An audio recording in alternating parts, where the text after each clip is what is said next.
लहानपणापासून बघितलेली परंपरा आज स्वतः जपण्याचा एक छोटासा प्रयत्न. आज आहे दीप अमावस्या. आपल्या संस्कृतीमध्ये दीपाला खूप खास महत्त्व आहे. दिवा म्हणजे प्रकाशाचं, सकारात्मकतेचं आणि समृद्धीचं प्रतीक. आषाढ अमावस्येला आपण दीपपूजन करतो, कारण यानंतर सुरू होतो तो श्रावण महिना. आपल्या सणांनी आणि परंपरांनी भरलेला एक सुंदर महिना. म्हणूनच श्रावणाचं स्वागत आपण दिव्यांच्या प्रकाशाने करतो.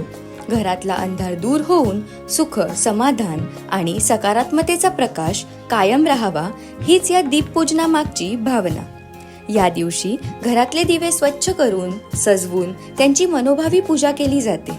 लहानपणी आईला हे सगळं करताना फक्त बघायचे, पण आता तिच्यासोबत दिवे स्वच्छ करणं, सजावट करणं, प्रसादाची तयारी करणं, या छोट्या छोट्या गोष्टी करताना जाणवतंय की आईकडून आपण फक्त परंपरा नाही, तर त्या परंपरेमागचं प्रेम आणि संस्कारही शिकत असतो.